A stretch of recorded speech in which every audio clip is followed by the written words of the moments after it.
सर्व जोडी न लगे मुक्ती धन संपदा संत संग देई सदा गुण गायन आवडी हेची माझी सर्व जोडी तुका म्हणे गर्भवासी सुखे घालावी आम्हासी गुण गायन आवडी हेची माझी सर्व जोडी विठ्ठला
संजीवयत्यखिल शक्तिधरस्वरम् अन्यांशहस्तचरणश्रवणत्वगादीन् प्राणान्नमो भगवते पुरुषाय तुभ्यं समचरणसरोजं साञ्जलीलाबुदाभं जगुर्निहितपाणिं मण्डनं मण्डनानां तरुणतुलसीमालां कन्धरं कञ्जनेत्रं सदयधवलहासं विठ्ठलं चिन्मयं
समाधिस्थमूर्तिं भजे ज्ञानदेवं नमो ज्ञानदेवो नमो ज्ञानराजा नमो ज्ञानसिन्धो सखा पूर्णमाधा मतिमन्दते ज्ञानदाता विनाशी नमस्कार माता श्री ज्ञानेश्वरासी राम नाम में दिन है देखत सब मेरा ताके पद वंदन करो जय जय मोती राम जे जे मोती राम जयांचे विजय स्मरण होय सकळ विद्यांचे अधिकरण ते जीवन श्री चरण श्री गुरु ते नमस्कार आता हे चिदान देवा देवा तुझा विसर न भावा गुण गायना आवडी हीच माझी सर्व गोडी प्रस्तुत प्राप्त प्रसंगी प्राप्त स्थळी कीर्तनरूपी सेवेसाठी निवडलेला अभंग श्रीमंत श्री जगद्गुरु तुकोबाराय यांचा 4 चरणाचा हट्टात्मक मागणी करणारा अभंग आहे. विठ्ठला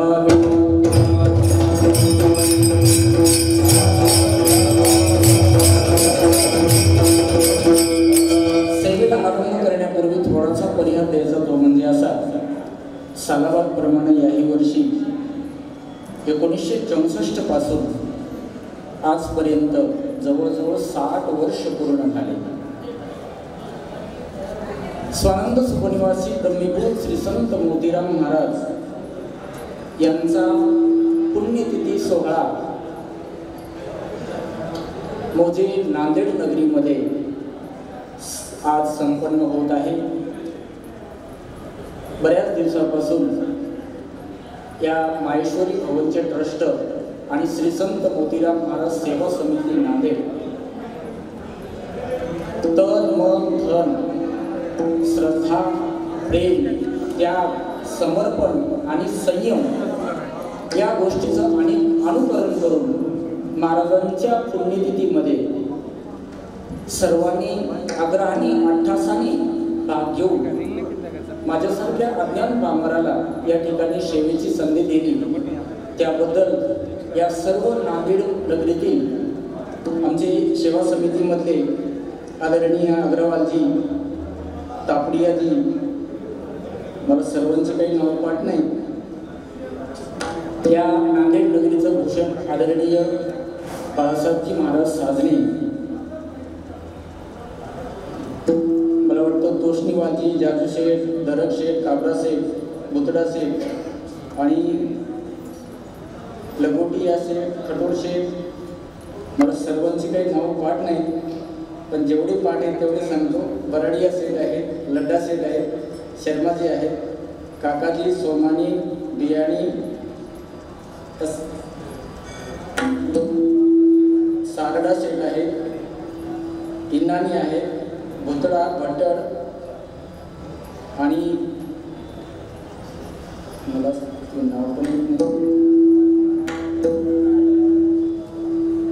या सर्व सेवा समितीमध्ये सहभागी होणारे आणि संस्थांमध्ये तन मन धनाने सेवा करणारे आमचे आदरणीय आनंदजी काबरा शेठ सीए व त्यांना साथ त्यांनाच म्हणण्यापेक्षा सर्वांनाच युवा मंडळींना साथ देणारे माझे प्रेरणास्थान आदरणीय कचरूलालजी बजाज शेठ गणेशजी आणि त्यांचे सहकारी सर्व नांदेडकर मंडळी यांच्या उपस्थितीमध्ये तुम्ही सर्वजण यांच्या विनंतीला मान देऊन या माहेश्वरी भवनमध्ये गोदावरीच्या कुशीत पवित्र नंदीग्राम या शहरामध्ये महाराजांची 60वी पुण्यतिथी करण्यासाठी एकत्रित आला त्याबद्दल संस्थांच्या वतीने व श्री क्षेत्र फळा गावकऱ्यांच्या वतीने तुम्हा सर्वांचं मी पुनश्च एकदा विनम्र अभिवादन करून या सेवेसाठी मला वाटतं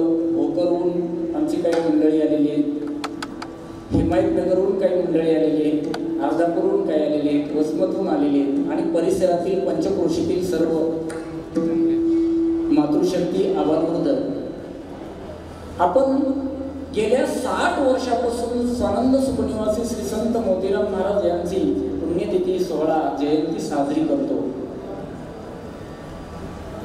खरं पाहिलं असताना तुमच्या पुढे बोलावं असा मी अधिकारी नाही आणि योग्यता पण नाही पण तुम्हा सर्वांचं प्रेम तुम्हा सर्वांची माझ्यावर असलेली आस्था श्रद्धा ही माझ्यावरली नसून ही जी सेवा आहे ती माझी नाही.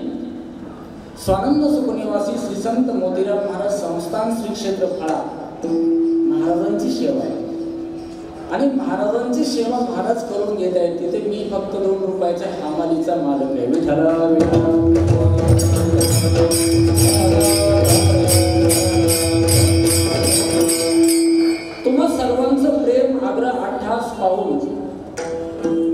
सेवा करावं या ठिकाणी अशी भावना झाली, श्रद्धा निर्माण झाली आणि तुमच्या विनंतीला मान देऊन आमचे आदरणीय सुधीरजी कळशीकर, आदरणीय भास्कर भाऊ, रामायणाचार्य बोरगडीकर लक्ष्मणजी महाराज, संस्थांचे सर्व विद्यार्थी आणि विद्यार्थी घडविणारे आमचे हरिभक्तपरायण मुंजाजी शिंदे मसलेकर गुरुजी, गणेशजी वेकुरकेकर आणि उद्धवजी वाळके, या सर्वांनी एकत्रित येऊन हा एकट्याचा तर खेळ नाही, महाराजांनी आपल्या उभ्या आयुष्यामध्ये माणसं जोडायचं काम केलं. सर्व जाती धर्माच्या भिंती पाडून महाराज स्वतःसाठी जगले नाही, परिवारासाठी जगले नाही, अमुक जातीसाठी अमुक धर्मासाठी जगले नाही, तर दीन दुबळे, अज्ञानी, पामर, विषयामध्ये भरकटणारे आणि दुःखानं रचित रंजून गांजून गेलेल्या जीवाचा उद्धार कसा व्हावा, अगर कशाने होईल, या हेतून या उद्देशानं आपलं आयुष्य आणि आपला देह झिजवला ते मोतीराम महाराज. आणि महाराजांच्या जीवनामध्ये जो त्याग आहे, जे समर्पण आहे, जी सेवा आहे आणि जी श्रद्धा आणि संयम आहे, त्याच्यातला एक गुण जरी आपल्या जीवनामध्ये आला ना, आपला तर उद्धार होईल, पण स्वतःचा समाजाचा उद्धार होईल एवढं सामर्थ्य त्यांच्या आचारामध्ये. विठाला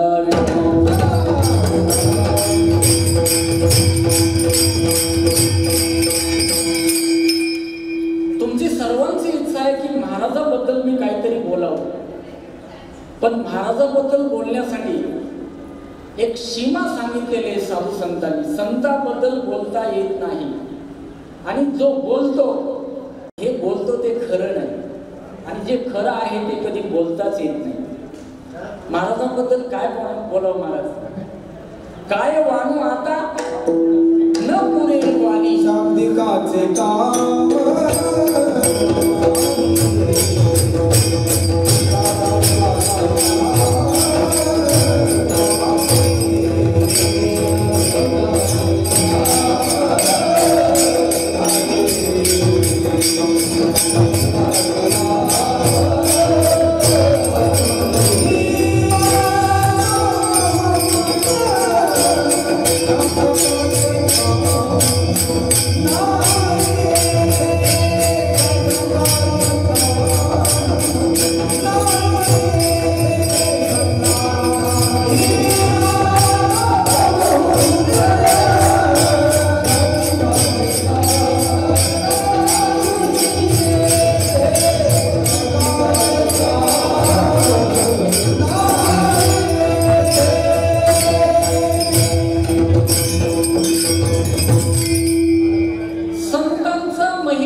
संतांचा महिमा शास्त्राने सांगितलं आम्ही सांगू शकत नाही, संतांचा महिमा संत सांगू शकत नाही, आणि संतांचा महिमा देव सुद्धा सांगू शकत नाही.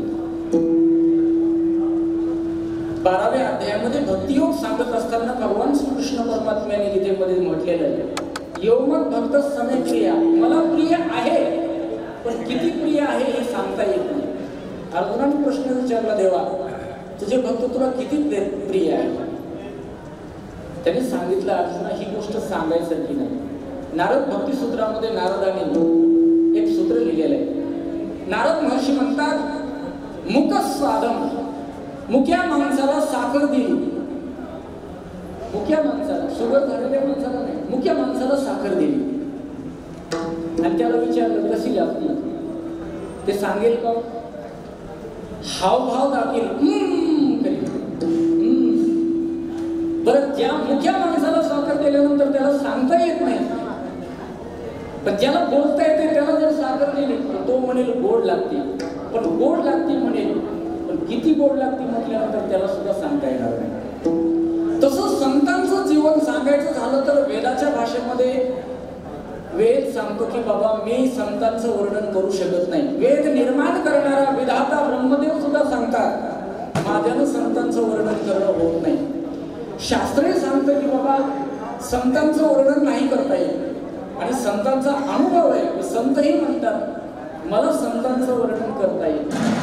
का ते अनिर्वाच्य, अवाच्य नाही, अनिर्वाच्य. कक्षेमध्ये बसत नाही. सूर्याला कोणती डिग्री सेल्सिअस लावल्यानंतर त्याच्या उष्णतेचं परिमाण काढता येईल. अमृताला कोणत्या रसाच्या बरोबरीला नेल्यानंतर त्याची तुलना करता येईल. चंदनाला कोणता सेंट सुवास दिल्यानंतर त्याची बरोबरी करता येईल. तसं संतांच्या योग्यतेला कोणती वस्तू ठेवली असताना संतांची उपमा उपमेय देता येईल. विठ्ठला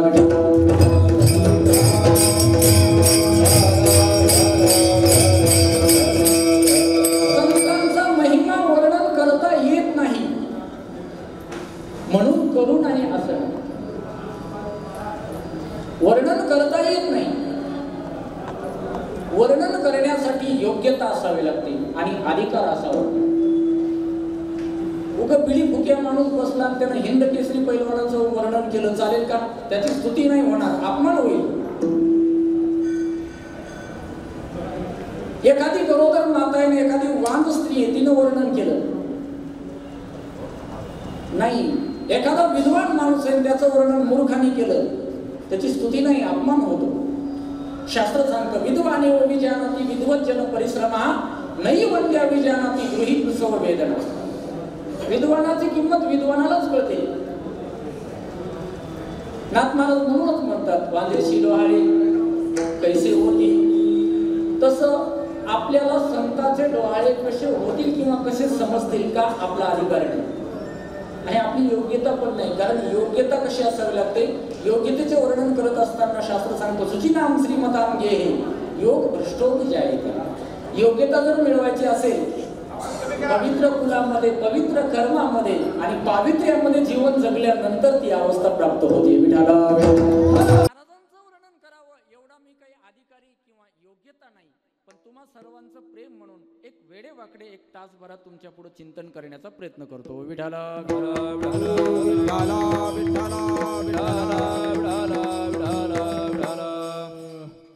महाराजांचं जीवन चरित्र सांगत असताना खरं पाहिलं असताना माझी वाणी चलल न चलल हे मला माहिती नाही, पण शक्यतो मी माझ्या मोडक्या शब्दांनी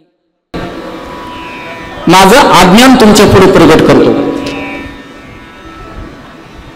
सुमारे मराठवाड्यामधील जवळजवळ माझं असं मत आहे, मी माझ्या जीवनामध्ये गेल्या 23 वर्षापासून समाजामध्ये फिरतो. तर समाजात फिरत असताना या 4 जिल्ह्यामध्ये लातूर, नांदेड, परभणी, हिंगोली आणि बीड या 5 जिल्ह्यामध्ये, हिंगोली तुटला म्हणून, तर या 5 जिल्ह्यामध्ये जवळजवळ 90% प्रत्येकाच्या गावात, प्रत्येकाच्या घरामध्ये मोतीराम महाराजांचं स्मरण होतं.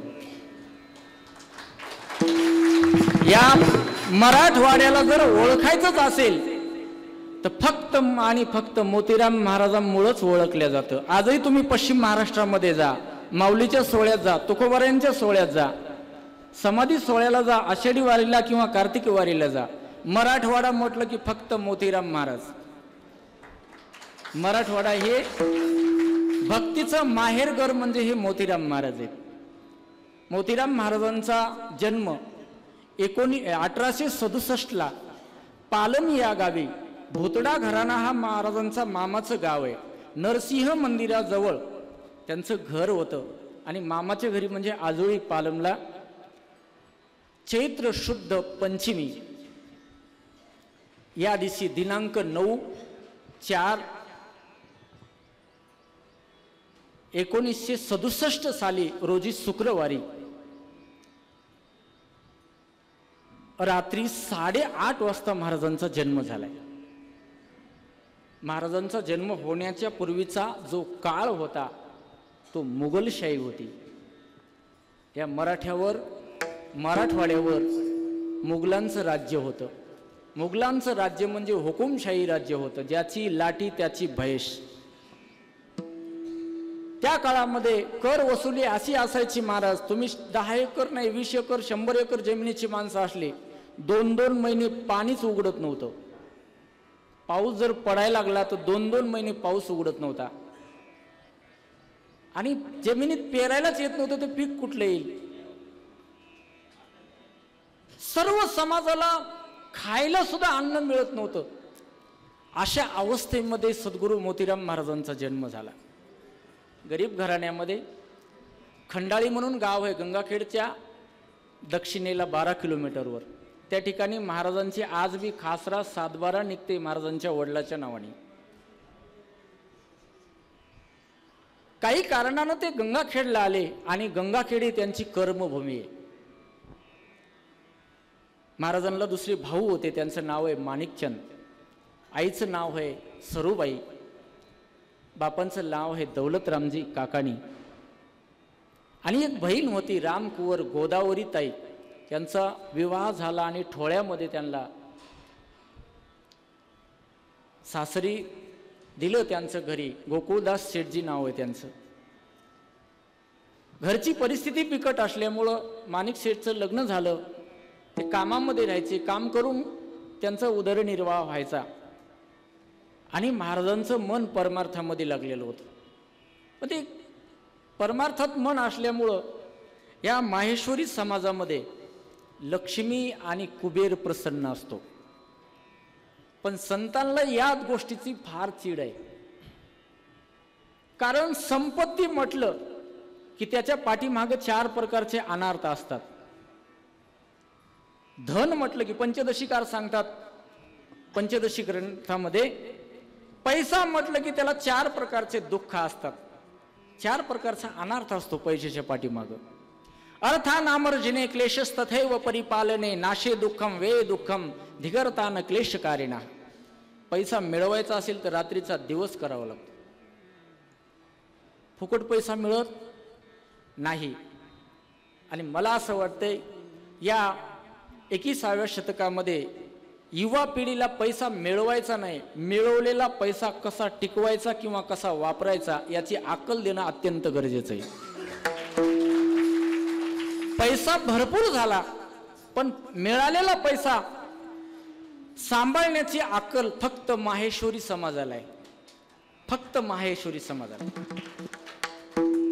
मी इथं कार्यक्रमाला आलो म्हणून सांगत नाही.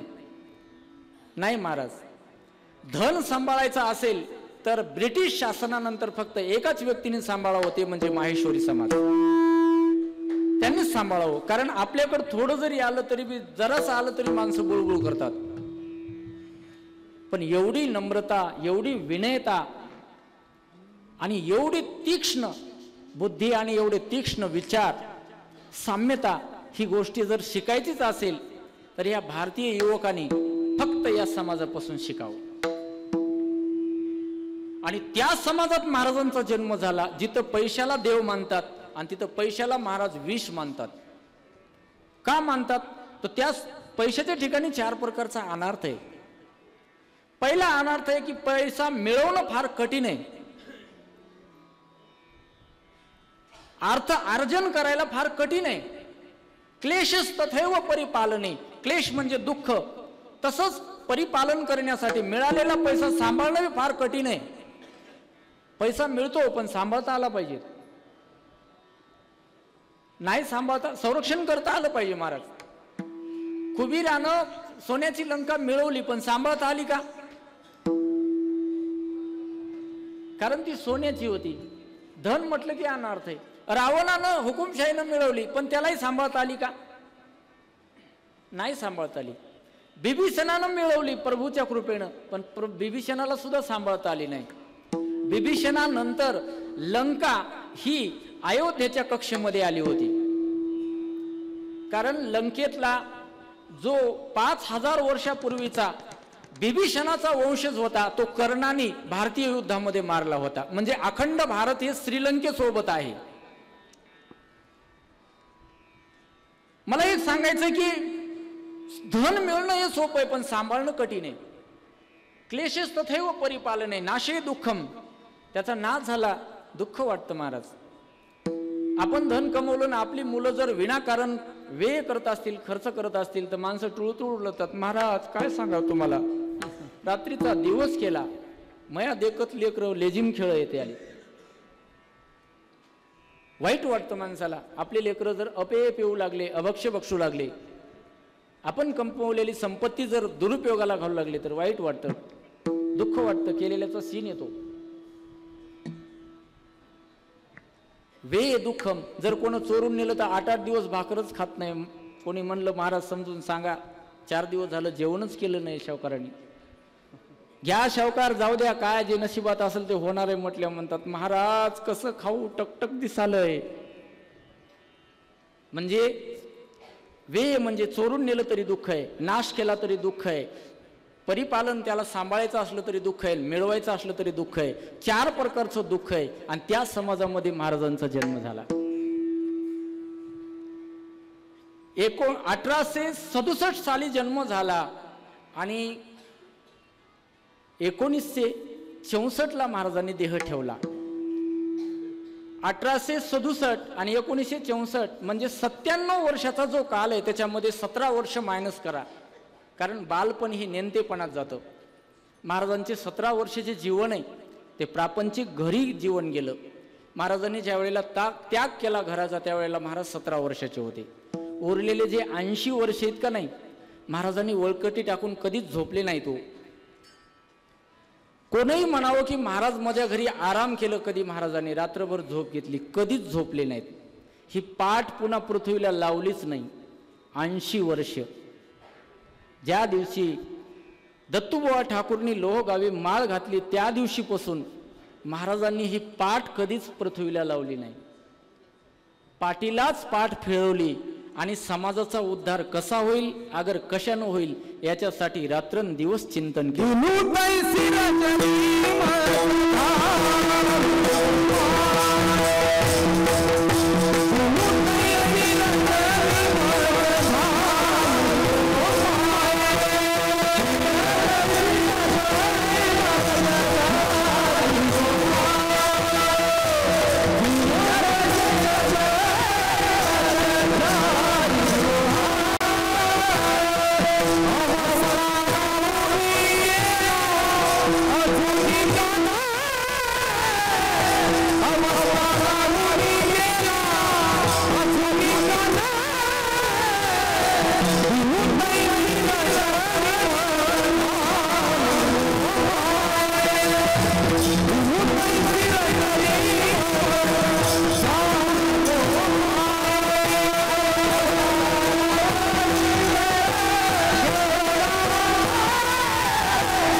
जीवनामध्ये परिवर्तन झालं. का परिवर्तन झालं त्याला निमित्त लागतं. निमित्त मात्र भवसव्यसाचीन भगवान सांगतात गीतेमध्ये.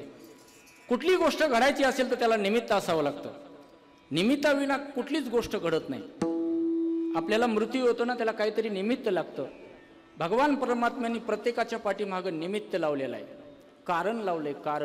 कारण हे विनाकारण कधीच नसतं.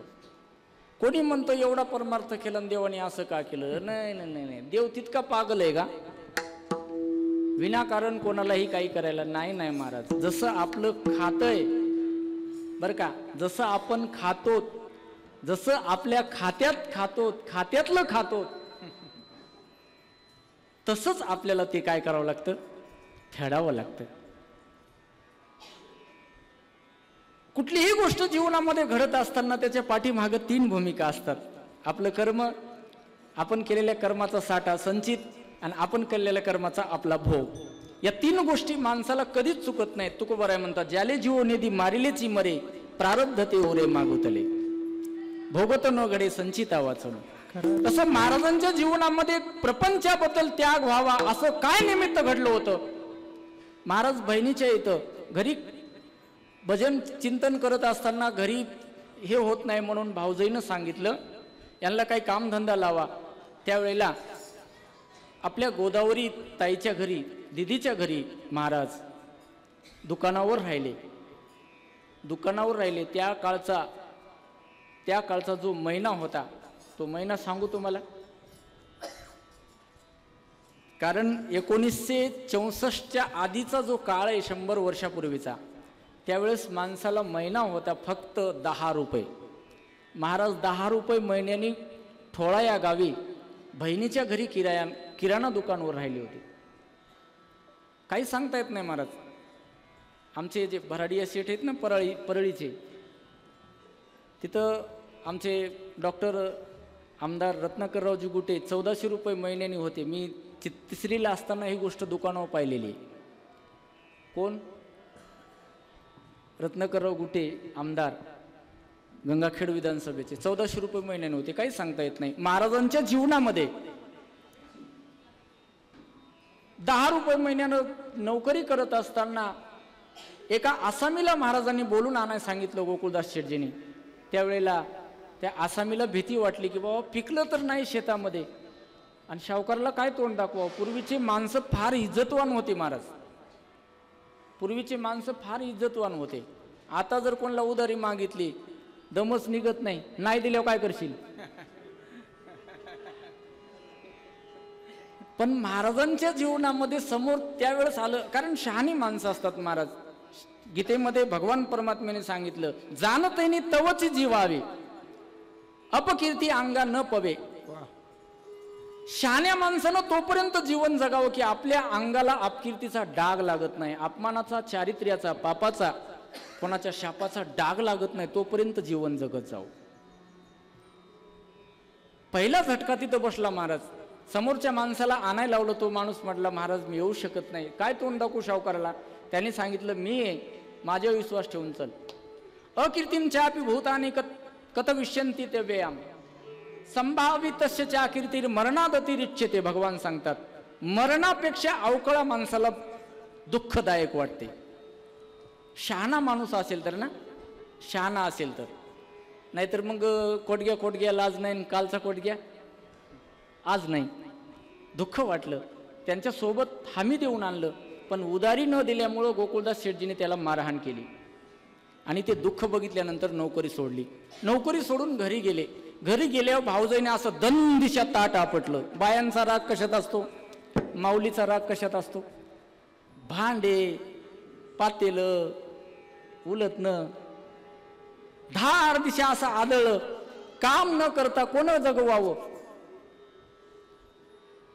महाराज घरामध्ये किती शिकलेली मुलगी आणायची, याच्यापेक्षा किती संस्कार आहेत हे लक्षात ठेवलं पाहिजे.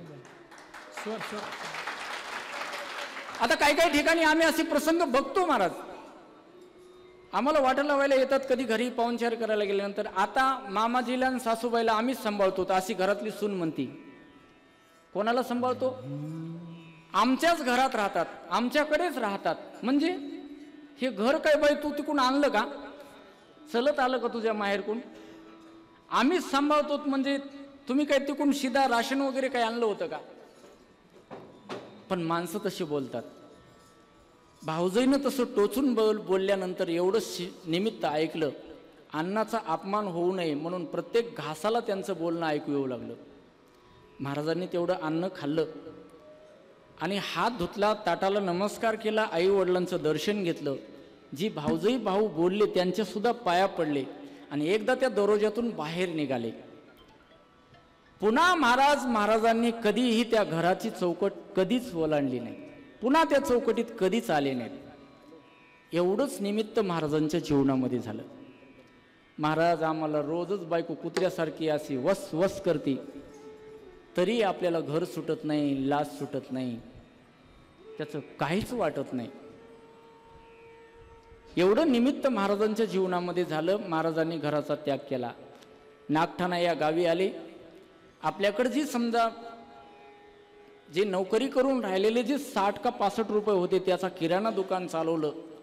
5000 रुपये त्याचं भांडवल बनवलं. किती? 5000. भजन कीर्तन करत होते. एकदा पोंडुळ या गावामध्ये निवृत्तीनाथ महाराज दैठणकर यांचं, बापूसाहेब महाराज निवृत्तीनाथ महाराज दैठणकर यांचं कीर्तन होतं आणि कीर्तनाला महाराज नागटण्याच्या लोकांसोबत गेले, नागठाण्याच्या लोकांसोबत.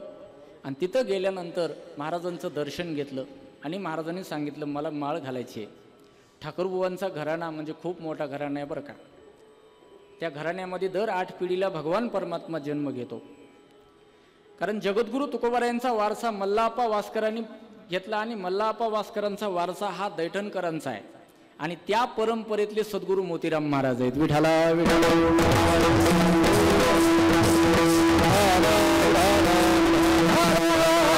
सांगितलं बाबा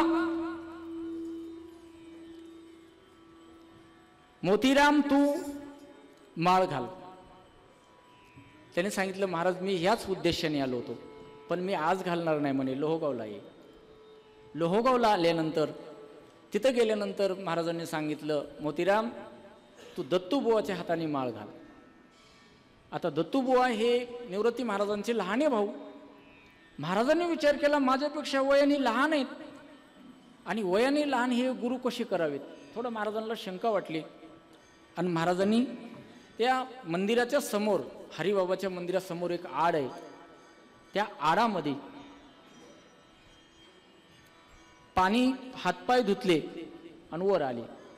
वर आल्यानंतर थोडं गाढ झोपले. डोळा लागला की लगेच स्वप्न तयार पडलं आणि स्वप्न पडलं आणि सांगितलं की तू कसलीही चिंता करू नको. पुन्हा डबल दुसरी जागा बदलून पडले. तिथं बी त्यांना तसंच स्वप्नामध्ये हे झाल्यानंतर पुन्हा आडामध्ये गेले, हातपाय धुतले, तोंड धुतलं आणि आपली माळ दत्तूबुवाकडे केली. हे दत्तूबुवा कोण आहेत? हे ठाकूरबुवा घराण्यातले परंपरेचे आहेत, जे मोतीराम महाराजांचे गुरु आहेत की त्यांनी महाराजांना माळ घातली. दत्तूबुवांचं असं होतं लहानपणी खेळत असताना आईचं कुंकू पुसू लागले. लहान होते 2-2.5 वर्षाचे.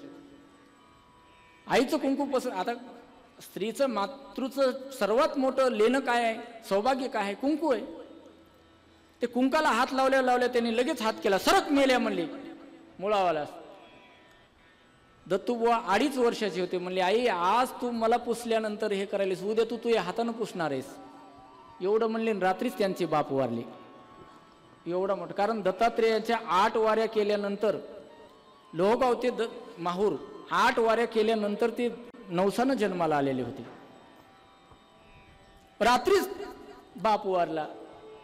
4-6 वर्षाचे झाले असताना एक न्हाव्याचा रामा म्हणायचा मुलगा होता. ते विटू दांडू त्यांच्या सोबत खेळत होता. त्यांच्यावर डाव आला आणि त्याला साप चावला. विटी गेली त्या कुपामध्ये आणि कुपात इटी गेली म्हणून इटीला हात लावायला गेले. तिथं काळा डोम्या नाग होता. काळ दिशा फोडलं. आई म्हणला तो मुलगा तिथंच मेला. एकुलता एक मुलगा न्हाव्याचा म्हणजे कटिंग करतात. लक्षात आलं? परिस्थिती खूप गंभीर. सगळं गाव रडायला लागलं, हाळहाळ करायला लागलं. सोन्यासारखं लेकरू गेलं ना, दुःख वाटायला लागलं. पण दत्तूबुवाने सांगितलं माझा डाव दिल्याशिवाय रामे तू कुठंच जायचं नाही. त्यांची अंत्यविधी करताना त्यांनी अडवलं. मी जाऊ देत नाही म्हणे, मी माझा डाव दिल्याशिवाय जाऊ देत नाही. लोक म्हणले काय करावं बाबा आता ह्या पोराला ऐकच नाही. नाही सर का म्हणे बाजूला व्हा. महाराज त्या लेकराला हात लावला दत्तूबुवाने. हात लावल्या ते मेलेलं म्हणला देतो रे बाबा देतो, भांडू नको. एवढा पावर, एवढी शक्ती, एवढा त्या तपश्चर्या त्या दत्तूबुवांकडे होती. आणि त्या बुवा साहेबांच्या हाताने मोतीराम महाराजांनी माळ घातली. तेव्हापासून महाराजांनी कधीच झोप घेतली नाही आणि लोकांना पण अज्ञानामध्ये झोपू दिलं नाही. महाराज काय असे रोज अभंग बदलून चिंतन करत नव्हते. ठराविक अभंगावर चिंतन करत होते. पण त्यांच्या शब्दामध्ये, त्यांच्या आचारामध्ये ताकदच अशी होती. महाराज ताकदच अशी होती की त्यांनी जर म्हटलं लईच रागावले तर गाढवा म्हणायचे. महाराज जर लईच रागावले तर काय म्हणायचे? गाढवा. गाढव का म्हणतात? ज्याला किती ओझं टाकलं तर त्याचं काहीच वाटत नाही. संसारातल्या माणसाचा स्वभावच असा आहे. महाराज तुकोबाराय म्हणतात कारिदास वसी संसाराचा खर, दुखाचे डोंगर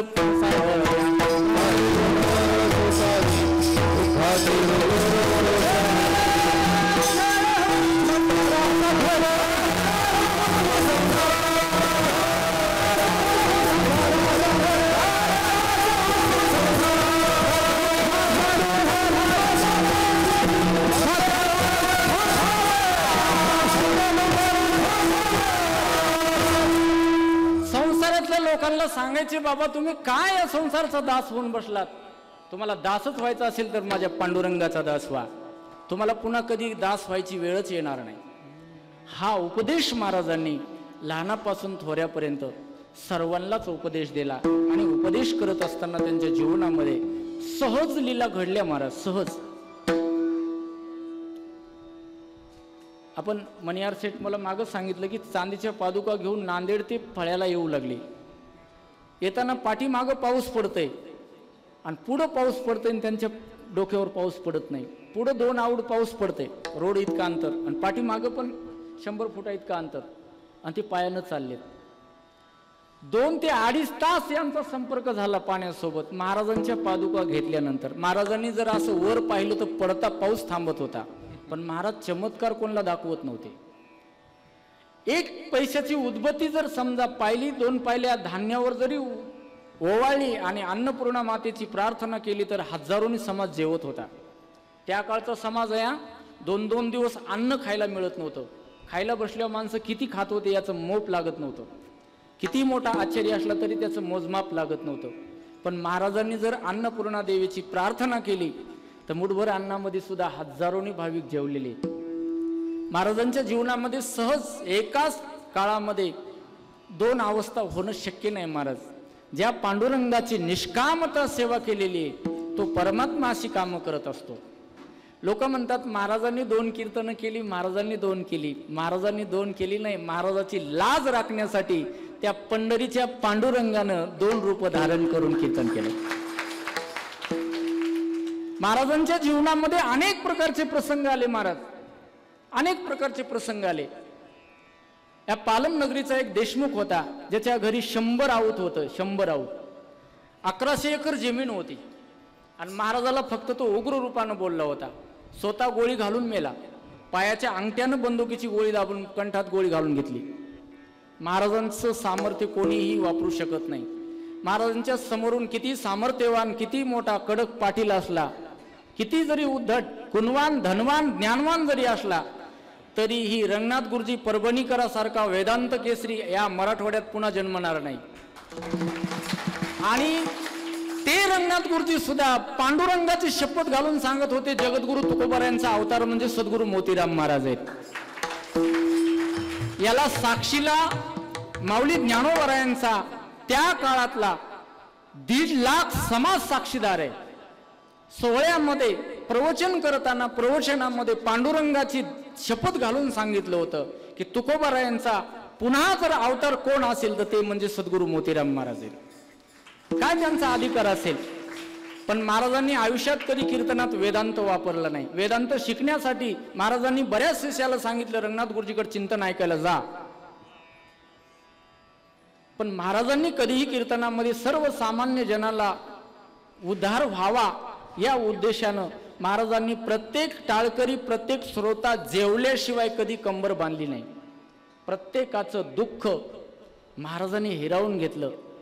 महाराज लोकांना म्हणत होते, लोक म्हणत होते महाराजांना कोणीच नाही, पण महाराजा एवढं गणगोत आणि महाराज एवढं नातं मला नाही वाटत तुकोबाराय ज्ञानोबारायांनंतर दुसरं कोणाचं होतं. कारण महाराजांची एवढी अतुटता आहे की ज्या ज्या ठिकाणी आम्ही जातो तिथं महाराज लोक पूजा करतात, पायाचं तीर्थ घेतात. काय महाराजांचा अधिकार आहे. काय केलं असेल त्यांनी आपल्या जीवनामध्ये समाजासाठी. काय केलं असेल की जिथं दाढी केल्यानंतर केस महाराजांनी अपवित्र होतो ना, नख काढल्यानंतर केस काढल्यानंतर ते अभद्र असतं, अपशकुन असतं, अपवित्र असतं. पण त्या दाढी केलेल्या केसाची सुद्धा एका नाव्यानी पुडीत बांधून ठेवलेले केस आणि पायाचे नख काढलेले त्या नखाची केसाची सुद्धा समाधी करून देवपूजा करतात. मौस चर्म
दाढी केलेल्या केसाची कुठं पूजा,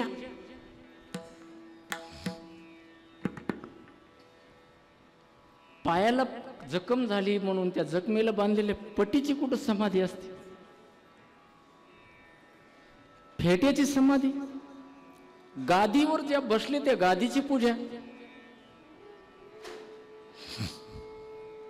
पायातला जोडा आहे त्या जोड्याची सोन्याची पाठ करून त्याच्यावर त्याची पूजा. काय जीवन आहे महाराज. ज्या प्रपंचासाठी आपण जीवन जगतो, सगळी प्रॉपर्टी आपण देतो, शेती वाडी बंगला सातबारा बँक बॅलन्स सगळ्या गोष्टी देतो, पुण्यतिथी घालायला जड जाते हो.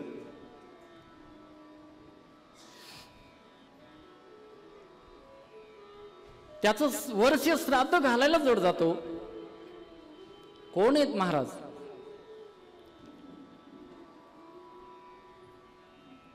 कधी कधी महाराजांकडे बघितले की लाज वाटते हो महाराज. कमरा बांधून समाजाला सांगायचे.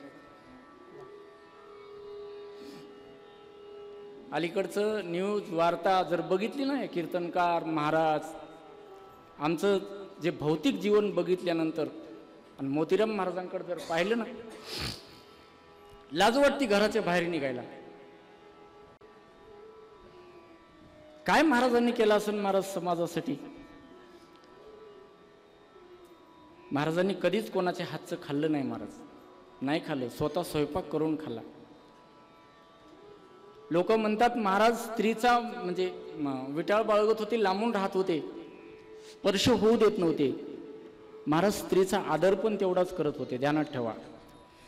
हे जे गंगाखेड जनाबाईचं जन्मस्थळ आहे हे कोण सिद्ध केलं, कोण सांगितलं माहितीये. जनाबाईच्या पादुकाची स्थापना मोतीराम महाराजांनी केलेली आहे. आधी कोणालाच माहित नव्हतं की जनाबाईचं जन्मस्थान हे गंगाखेड आहे म्हणून. हे मोतीराम महाराजाला कसं काय माहित, मग कोणालाच माहित नव्हतं. तर त्याचं कारण आहे, नामदेव महाराजांसंग कोण राहत होतं, नामयाची जणी. आणि जनाबाईची संगत नामदेव महाराजांना केलेली होती. पण तेच नामदेवराय जगद्गुरु तुका अवतार नामयाचा आणि तुकोबरायांचाच अवतार मोतीराम महाराजांचा असल्यामुळे जनाबाईची खून ही फक्त मोतीराम महाराजांनाच माहित होती. उन्हाळ्यामध्ये डोंगराच्या भागानं राहायचे की 3-3 किलोमीटर जिथं पाणी मिळत नाही, आडाचं पाणी शिंदून आणायचं, स्वतः स्वयंपाक करायचा आणि रात्रभर कीर्तन करायची. समोरच बसून राहायचं, दिवसाबरोबर आरती व्हायची. महाराजांसोबत शेकडोनी लोक राहायचे की ज्यांना खायला मिळत नाही, रात्र भजन करायचे. आणि त्याचा परिणाम असा झाला की चंदनाच्या संगे पालटती झाडे. परीस कसा बी असो महाराज, परिसावर तुम्ही एखादं लोखंड तलवार फेकून आणा, कुऱ्हाड फेकून आणा, तरीही परीस त्याला काय करतं, आपणा सारिके करीती तात्काळ. नाही काळ वेळ तयार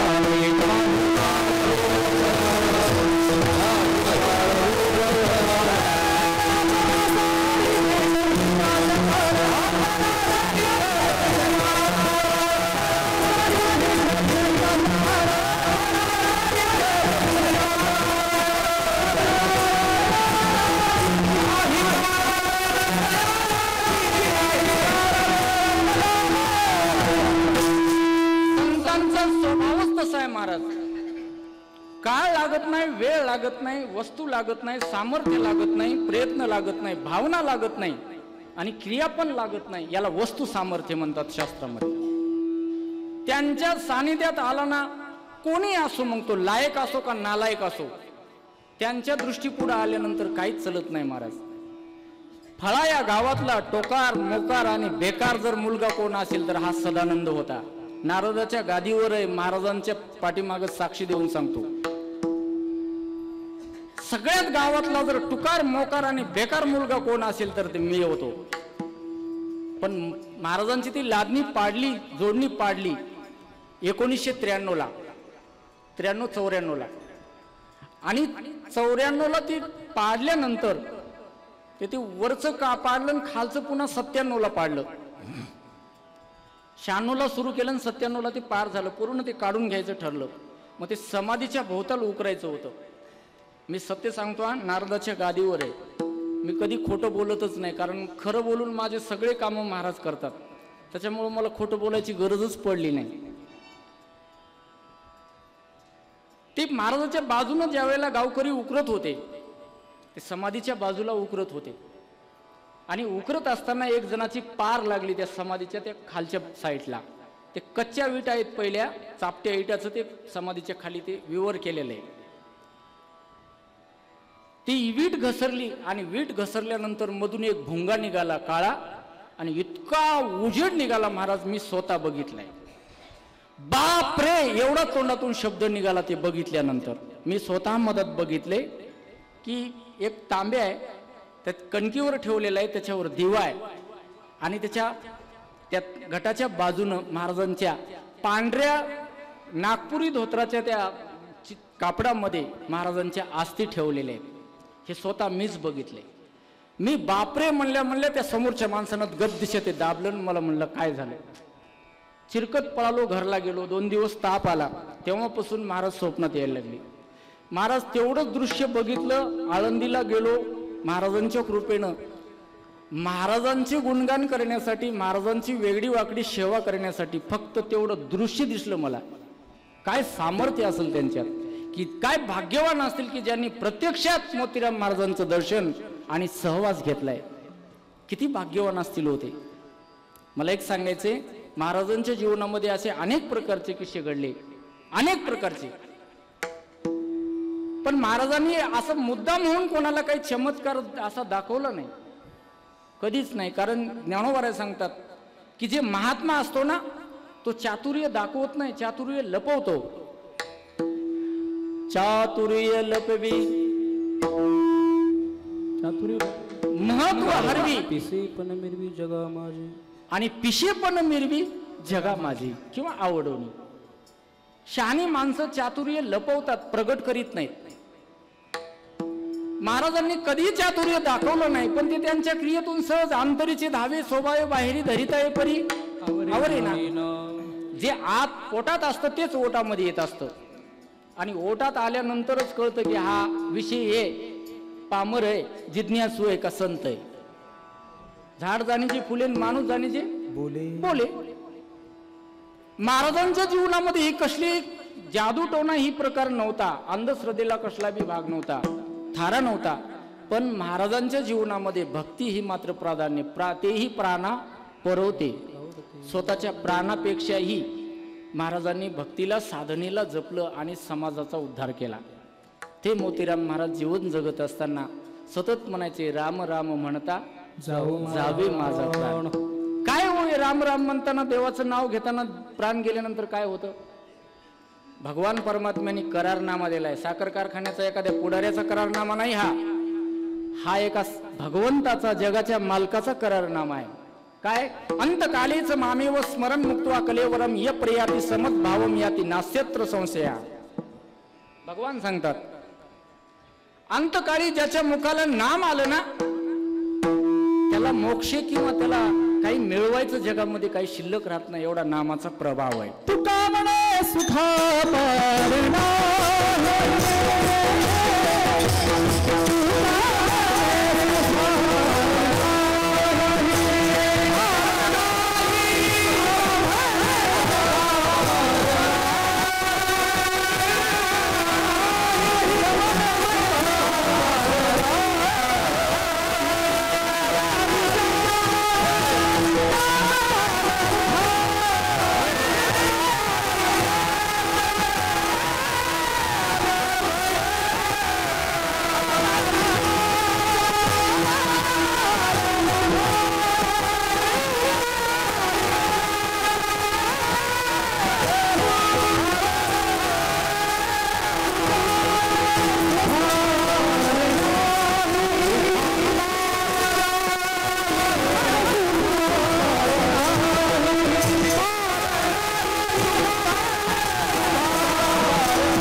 त्याच्या मुखाला नाव आलं ना, मरणी जयाचे आठवे तो तेची गती पावे म्हणून वानावे ऐकावे तेची सदा. ज्ञानोबा सांगतात मरणाच्या वेळेला जे आठवलं ना त्याच गतीला प्राप्त होत असतं. आयुष्यभर केल्या का करायचं तर मरणाच्या वेळेला आठवलं पाहिजे म्हणून. सतत नामाविषयी निष्ठा असल्यामुळं समाजाला सुद्धा सांगितलं बाबा या संसारामध्ये भक्त प्रल्हादांनी काय सांगितलं, उद्धवानी काय सांगितलं, अंगदानी काय सांगितलं, ज्ञानोबा नामदेव महाराजांनी तुकोबारायांनी काय सांगितलं तेच मोतीराम महाराजांनी सांगितलं. आणि जसं त्यांनी सांगितलं तसंच महाराजांनी सांगितलं. नाहीतर काय होतं लोक सांगे ब्रह्मज्ञान आपण कोरडीची पाषाण नाही का. पोहणीने काशी लावली आणि का म्हणावे त्या मूर्खा काय. आता स्वतः अजिबात पोहता येत नाही दुसऱ्याला म्हणला टाक उडी तू घाबरू नको मी तुझ्या पाठीशी आहे. बुडाल्या मग म्हणला आता काय अकस्मात मृत्यू म्हणून घेऊत नोंद. असं कुठं चालतं का. तुका मनाचा कुणी सांगे माझा अनुभव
सांगतात. धन्यवाद. नाम घेता राहू नका का हेच नाम तुम्हाला तारणार आहे. तुम्हाला ज्ञान तारणार नाही. कारण का ज्ञानामध्ये दिमाग आहे पण दिल नाही. आणि भगवान हा दिमागाचा नाही बरं का प्रेमाचा आहे म्हणजे दिलाचा आहे. पूज्य श्री डोंगरे महाराज नेहमी सांगत होते भगवान से जानना है तो दिमाग से नहीं दिल से जानो. कारण दिमाग लावला देवापुढं आपला दिमाग ज्ञान काय काम करू शकत नाही महाराज. देवाला आपण माप लावू शकत नाही. तो देव आहे. दिव्यातीती देवा देवस्य देवा ददातीती देवा दानातीती देवा चारी वेदानं त्याचं वर्णन केलंय. तो देव आहे ना दिव्य आहे त्याला काय दिमाग लाव. तो दानसूर आहे दाता आहे. तो देवस्य देवा तो आडनावाचा देव नाही मर्यादितला देव नाही देवाचाही देव आहे. त्याला दिमाग लावता येत नाही त्याला दिल लावावं लागतं म्हणजे प्रेम लावावं लागतं. प्रेमानेच तो आकळतो. भावबळे आकळे नाकळे हे साधू संतांनी सूत्र सापडलं आणि समाजापुढं ठेवलं. तेच महाराजांनी आयुष्यभर समाजाला दिलं. त्याचा परिणाम ज्याला लिहिता वाचता येत नाही तो शास्त्राध्ययन केल्यासारखा महाराजांच्या सहवासात कीर्तनकार होतो. पूज्य श्री मारुतराव महाराज दस्तापूरकर हे एक कडक आणि दांगडा पाटील होता. हारण पकडून खाणारा माणूस होता खांद्यावर बंदूक टाकून. गावचा पोलीस पाटील होता घोड्यावर बसून शिकार करणारा. पण मोतीराम महाराजांची कृपा झाली. महाराज जसं गावोबाचं रामायण म्हणजे नाथ महाराजांचं रामायण गावोबानी पूर्ण केलं तसं मोतीराम महाराजांचं राहिलेलं कार्य पूर्ण मारुतराव महाराजांनी केलं. एवढी शक्ती आहे महाराजांची. संतांची कृपा झाल्यानंतर काही पण होऊ शकतं हे सामर्थ्य संतांचं आहे. म्हणून मी नेहमी सांगत असतो मोतीराम महाराजांसारखा या कलियुगात सध्याच्या युगामध्ये दुसरा महात्माच नाही होणार. तुकोबारायानंतर फक्त मोतीराम महाराज. असं जीवन महाराजांनी जगले. महाराज त्या जीवनाकडे बघितलं असताना आपल्या जीवनाचं आपल्याला काही मूल्यच वाटत नाही. काय महाराजांच्या जीवनाची पूर्ण जीवनचरित्र सांगणं मी काही तेवढा अधिकारी नाही. पण महाराजांबद्दल जर बोलायचं झालं तर प्रत्येक गोष्ट अशी आहे महाराजांची. महाराजांनी कोणालाच त्रास दिला नाही कोणालाच. त्या काळामध्ये एक जणांनी बंडीमध्ये 10 रुपये टाकले होते. बंडीत जाळून टाकली. आम्हाला हे कोटगिरी सावकारांनी भेट म्हणून दिलंय. आमच्या बजेट सेठ आनंद सेठनी दिले. ह्या कोटामध्ये जास्त पैसे आलेत म्हणून मी नेहमी हेच कोट वापरालो. इतका फरक आहे आमच्यात.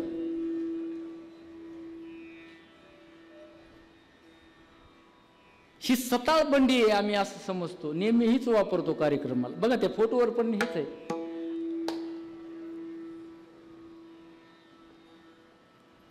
आणि महाराजांनी ती बंडी विटाळ झाला, चोरी केली म्हणे या बंडीने. काय त्याग असं नव महाराज, बंडी जाळून टाकली बंडी. म्हणून लोक पूजा करतात.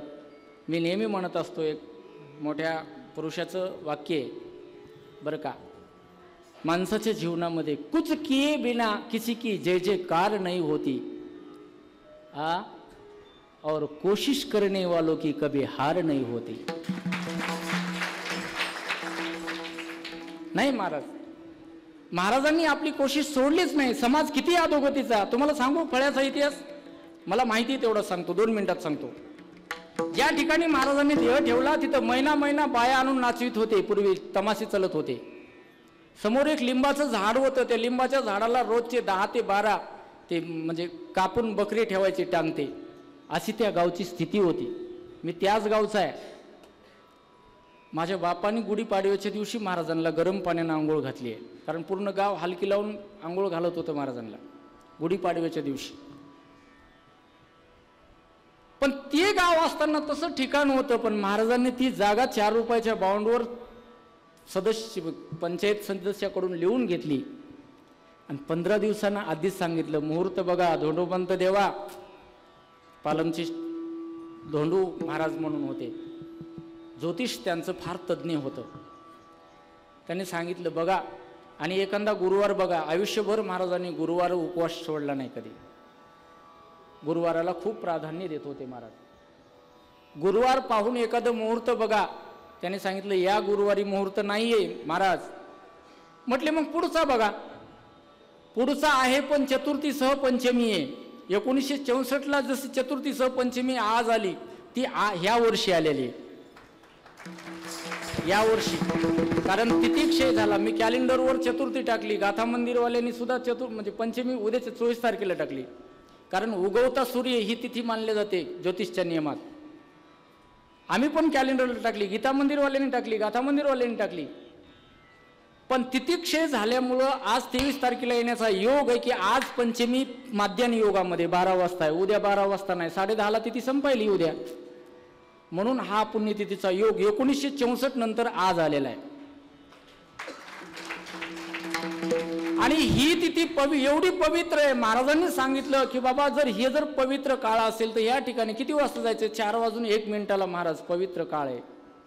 ठीक आहे म्हणे, त्या ठिकाणी सांगू. ते धोंडू महाराज जागेवर चक्कर येऊन पडले, लागले लढायला. बाबू म्हणले या तो वारकरी म्हणून माझ्या घरी आला, माझ्या मुलीचे लग्न केले, माझ्या घरी स्वतः ताट कधी धुवू दिलं नाही, स्वतःच ताट मला हे केलं नाही, माझ्या पाया पडून दक्षिणा देत होते मला, आणि हे एवढा मोठा महात्मा आहे. ते गडबडा लोळायला लागले. त्यांनी सांगितलं धोंडू उठ, आता रडायची वेळ नाही, बस झालं म्हणे, आता जायचे. त्र्यंबकेश्वर प्रदक्षिणा ब्रह्मगिरीची, ज्ञानोबरायांचा समाधी सोहळा, सासवडचा भंडारा, पंढरपूरचा आषाढी वारी, द्वादशीचा भंडारा, काला करून बुवासाहेबांचं दर्शन घेऊन गोळेगावला आले. गंगेच्या काठी गोळेगाव, जांभूळ बेटाच्या बाजूला 1 किलोमीटर. आणि तिथं आल्यानंतर सांगितलं की आता बस झालं म्हणे, मी असा दिवस ठरवला आहे, लोकांना धरणीमाय जागा देणार. कारण गरिबाचा अन्नदाता म्हणजे मोतीराम महाराज होते. किती पैसे देतोस हे विचारत नव्हते, किती गरिबांना जेव घालतोस हे सांग, तेव्हा मी तुला कीर्तन नेम देतो. पॉकेट विचारत नव्हते, परिस्थिती विचारत नव्हते, प्रसंग विचारत नव्हते. तू किती गरिबाला अन्न जेव घालतो सांग. महाराज मी 100 माणसाला 200 माणसाला कन्या भाकरी घाल. काही गावामध्ये जेवायला नव्हतं, त्याने सांगितलं शेतात काय जेवारी आहे म्हणे, हुरड्यात आली म्हणे, हुरड्याचंच तू काय कर जेवण दे. त्या गावातल्या लोकांनी हुरड्याचे कंस आणले, भाजले, त्याचे ते हुरडा करूनच नेम केले. जवळा नावाचं गाव आहे तिथं हुरड्याचा नेम आहे. आता आम्ही जातो, सांगायचा मुद्दा, तिथं प्रसाद म्हणून हुरडा आताही करतात. हुरड्यावर नेम केले, कन्या शिजवल्या, रात्रंदिवस समाजाला भजनाला लावलं. बस झालं म्हणे, आता बस झालं, मला गुरुवारी जायचे. श्रावण वद्य पंचमी चतुर्थीसह पंचमी दुपारी 4:01 जायचंय. सर्व भक्त आल्याशिवाय मला कसल्याही प्रकारची कुठलीही अग्निसंस्कार देऊ नका, गडबड करू नका. पण गोळेगावात आल्यानंतर तिथं काही पाटील लोक होते, वजूरचे, राजूरचे, ते जहागीरदार लोक तलवारीन कुऱ्हाडीच घेऊन आले. महाराज आमचे आमच्या गावात न्यायचे. मारुतराव महाराज म्हणले, बाबा मला पद्मावतीला न्यायचे. पण ते म्हणले, आपल्या काय म्हणावं रे, महाराजांनी म्हणावं. कोणी मेना घेऊन आले, कोणी चांदीच्या पालख्या घेऊन आले, कोणी माणसं गाड्या छकडे लावून आणले. आणि महाराजांनी सांगितलं, मला जायचे, 3 मिनिटं वेळ आहे, मला जायचे. मग कोण काय आणलं ते विचारत असताना त्याने सांगितलं, फळेवाल्यांनी काय आणलंय. ते होनाजी बाबा म्हणून होते, होनाजी नाव आहे त्यांचं. ते जरा कुस्त्या खेळणारा माणूस होता. म्हणला, महाराज आम्ही काहीच आणलं नाही, फक्त टोकरा आहे गंगेमध्ये, टोकरा आणलाय. ठीक आहे म्हणे, मला टोकऱ्यापर्यंत कोण नेते. मीच नेतो म्हणे. महाराजांचं 135 किलो वजन होतं 1964ला. 97 वर्षाचे होते महाराज. दिसत होते हाडकुळे, पण भले धिप्पाड होते, वजन भरपूर होतं. महाराजांना जवळ घेतलं, घोड्याला सुद्धा घाम येत होता. त्या होनाजी बाबानं पाठीवर घेतलं आणि टोकऱ्यात नेलं, टोकरा नेला. तिकडंच लोकांचे भांडणं लागले. आणि फळ्याला आल्यानंतर सांगितलं, माझ्या पुढं कोणी यायचं नाही आणि बोलायचं पण नाही. भजन केलं, 2 दिवस भजन केलं. आणि चतुर्थीसह पंचमीचा 1964ला जो दिवस उगवला, त्या दिवशी मात्र सगळं लोक एकत्रित आले. लोकच आले, भाविक आले असं नाही, अख्खा मराठवाडा आला. हे झालं खालचं. पण वर ज्या लोकांनी पाहिले, बहुतेक मला वाटतं रामेश्वरजींनी पाहिलं असावं महाराजांना, कारण यांचं वय भरपूर आहे. कारण पूर्ण ते फळ्याचा जो परिसर आहे तो पक्ष्यांनी असा चक, सूर्य दुपारी 4 वाजता चक अंधार पडेल इतका असा झाकून टाकला होता. कुठंच पाऊस पडलं नाही, गंगेला पूर आला. आणि तेवढ्या पब्लिकमध्ये कुठं शिवारात सुद्धा जागा नव्हती. आता तर 2-2.5 लाख पब्लिक आषाढीला येते, पालमच्या नदीपासून बारी लागते. म्हणून माझं एक म्हणणं आहे, सर्व नांदेडकर परिसरांनी, नांदेडकर सर्व माहेश्वरी समाजातल्या सर्व भाविकांना माझं विनम्र अभिवादन करतो, प्रार्थना करतो, विनंती करतो. तुमच्या पायाचा दास होऊन पायाला लागून सांगतो की माझ्या महाराजाला कोणीच नाही हो. तुम्ही जर सर्वांनी सहकार्य केलं ना, तर येणाऱ्या भाविकाला किमान पाणी प्यायची, वाहन थांबवायची, कुठंतरी बसायची, विश्रांती घ्यायची तरी व्यवस्था व्हावी. एवढी लोक येतात महाराज, गुडघ्या इतकल्या चिखलामधून, त्यांना बसता येत नाही, प्यायला पाणी भेटत नाही. आषाढीला 2.5 लाख लोक आले. चपलाची असे थर चढला होता रोडवर, एक ईदभर चपल तुटून गेले होते. वाहनं जाता येत नव्हते, कोणाला बसायला जागा नव्हती, वाहन सोडायला जागा नव्हती. काय महाराजांबद्दल लोकांचं प्रेम आहे, काय श्रद्धा आहे, काय महाराजांचं महत्व आहे. तुम्ही जर सर्वांनी लक्ष दिलं ना, आम्हाला गरज नाही हो, आमचं महाराजाच्या नावाखाली खूप थाटात चाललंय, पण महाराजाच्या भाविकाची व्यवस्था होत नाही. तेवढं जर तुम्ही सर्वांनी दुःख वाटून घेतलं ना, पांग फिटला असं समजतो. आणि महाराजांनी योग्य वेळी सांगून सर्वांना आपल्या गुरुला कीर्तन करायला लावलं. कीर्तनाला अभंग हा घेतला होता, हेची दान देगा देवा. हट्टात्मक मागणी आहे. पूजेच्या ओळीतला हा 1ल्या क्रमांकाचा अभंग आहे. हट्ट मागून घेतला तुकोबरायांनी आपल्या जीवनातला, तोच मोतीराम महाराजांनी हट्ट मागून घेतला की माझ्या स्वइच्छेप्रमाणे मला देह ठेवायचे. सोपं नाही हो, मरण मागून मरण येत नाही, खितकून मरालीत माणसं. महाराजांनी स्वइच्छेनं देह ठेवला. असा देह ठेवला की तुकोबरायांनी जसा देह घेऊन गेले तसं महाराज सर्वांच्या समक्ष देह ठेवून गेले. ती जागा फळाया गावी आहे, समाधी आहे. तुम्ही तिथं जा. दवाखान्यातून बरेच लोक असे पाठवून दिलेत नांदेडहून की साप चावल्यानंतर ती माणसं घरी घेऊन जा असे म्हटलेले. डोळे पांढरे केलेत, हातपाय ओढतात, लाळ गाळतात, पण त्या समाधीवरचं जर तीर्थ पाजून ती माणसं उठून कामाला लागतात. एवढं सामर्थ्य त्या समाधीमध्ये. आणि त्याच महात्म्याने या चतुर्थीसह पंचमी या तिथीवर दुपारी 4 वाजता देह ठेवला. सर्वांच्या समक्ष ठेवला आणि देवाला एकच मागणी केली, हे चिदान देगा देवा तुझा विसर न व्हावा, का गुण गायीन आवडी हेची माझी सर्व जोडी, न लगे मुक्ती आणि धम संपदा संत संग दे सदा.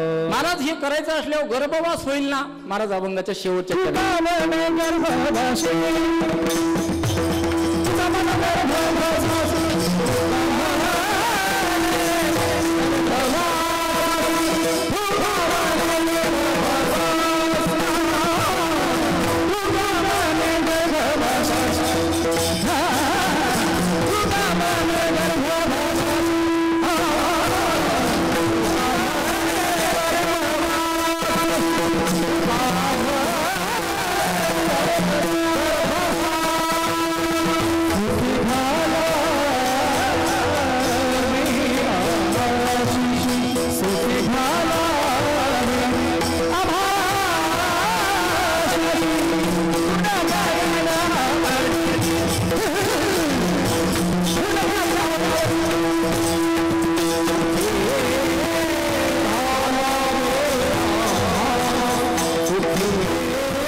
सुखे घालावे आम्हासी गुण गायन आवडी हेची माझी सर्व जोडी. कीर्तन या निमित्ताने अभंग निवडला. पण सर्व नांदेडकर श्री संत मोतीराम महाराज सेवा समिती यांचं असं म्हणणं होतं की महाराजांबद्दल काहीतरी बोलावं. खरं पाहिलं मला महाराजाबद्दल मधून बोलता येत नाही, पण तुम्ही वेळोवाकडं माझ्याकडून बोलून घेतला त्याबद्दल तुम्हा सर्वांचे मनपूर्वक आभार मानतो. जो योग 1964ला आला होता तो आज आला, म्हणून सर्वांनी आपल्या हातामध्ये पुष्प मिळालेला असेल.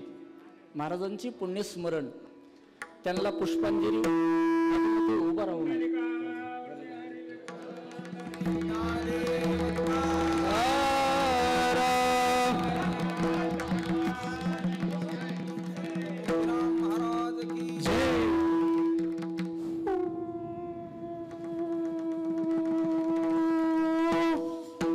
महाराजांनी सोयीच्छेनं देह ठेवला, सोयीच्छेनं सांगून तुकोबराय वैकुंठाला गेले, तसं सांगून मोतीराम महाराजांनी देह ठेवला. म्हणून ज्यांना ज्यांना पुष्प मिळालेले आहेत उठू नका कृपया, सर्वांनी जागेवरून महाराजांचं भजन होईल आणि महाराजांचं भजन होऊन जागेवरूनच पुष्पांजली होईल. नंतर माऊलीचं भजन होईल, आरती होईल आणि आरती झाल्यानंतर प्रसाद होईल. तरी प्रसाद घेतल्याशिवाय कोणीही जाऊ नये अशी आपणाला विनंती.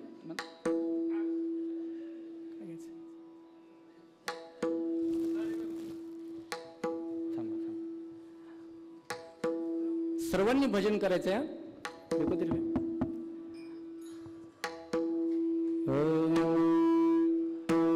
राम श्री राम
जागेवर उठून उभं राहायचं आणि गुलाल उचलून जागेवर बसायचं.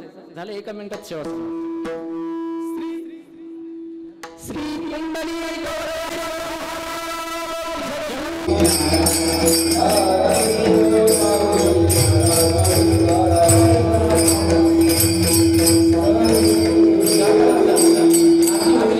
सर्वांनी जागेवर बसून आरतीला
महाराज की जय, सद्गुरु मोतीराम महाराज